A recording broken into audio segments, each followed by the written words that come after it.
अस्सलाम वालेकुम। A1 TV के साथ मैं हूं साद अकरम और मैं हूं समन नसीर। शामिल करेंगे न्यूज़ हेडलाइंस। आपको बताएं कि बांग्लादेश में पुरतशद्दुद मुजाहिरे, हलाकतें 133 हो गई, हालात बदस्तूर कशीदा, तीसरे रोज भी कर्फ्यू नाफिज, इंटरनेट की बंदिश, टीवी चैनल्स और सोशल मीडिया बंद। अमेरिका के शहरियों को बांग्लादेश का सफर ना करने की हिदायत, तमाम पाकिस्तानी तलबा महफूज हैं। वालिदैन की बच्चों को महफूज वापसी के लिए वजीर आजम से अपील।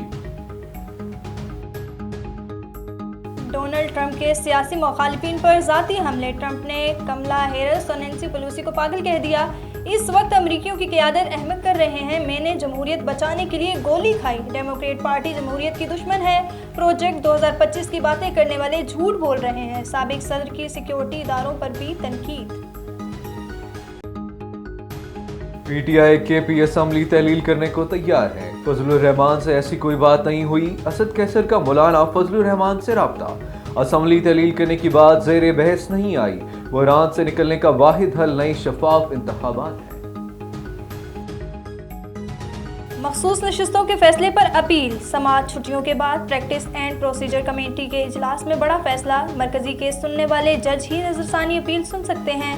जस्टिस मंसूर अली शाह और जस्टिस मुनीर अख्तर की राय, चीफ जस्टिस का छुट्टियों के बाद समाअत के फैसले से इख्तलाफ, ज़रूरी हो तो जजेस की छुट्टियां मनसूख हो सकती हैं।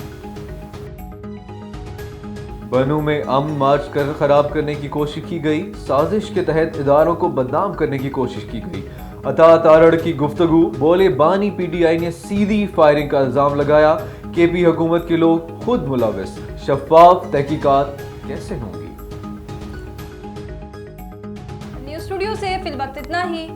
मज़ीद खबरों और अपडेट्स के लिए देखते रहिए A1 TV। A1 TV, सब पे नजर, अंदर की खबर।